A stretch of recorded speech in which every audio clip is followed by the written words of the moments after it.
ใจมีศีลค่ามันต่างกันราวฟ้าดินเปรียบคนใจมีศีลกับคนที่แล้งน้ำใจใช่สินะถ้าเราไม่คิดลองดูก็จะไม่รู้สมาธิมีสุขแค่ไหนให้พ้นผ่านวันไม่ได้อะไรทั้งรู้อยู่แก่ใจ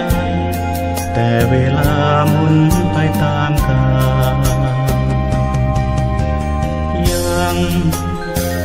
ลฉันยังไม่ตายยังไม่คิดอะไรกับกายว่าตาสงสารแล้ววันหนึ่งหากต้องนอนทรมานถ้าคิดได้ตอนนั้นคงไม่ทันการอันใด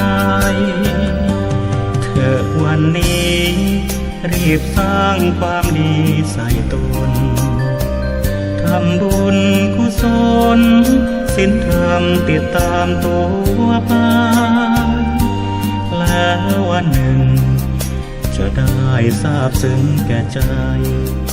ถึงพระธรรมเมื่อใดจะสุขใจได้ทุกเวลา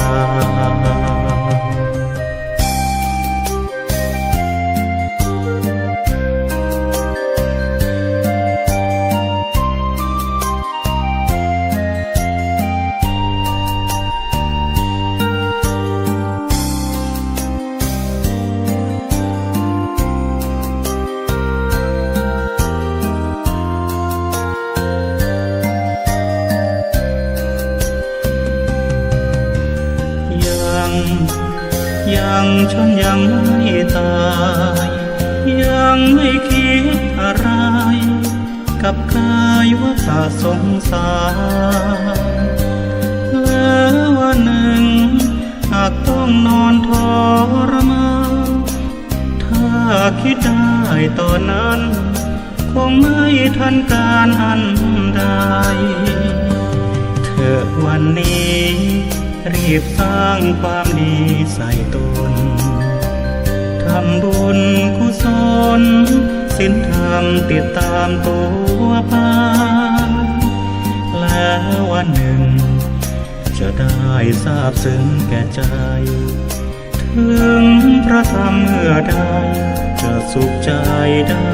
ทุกเวลา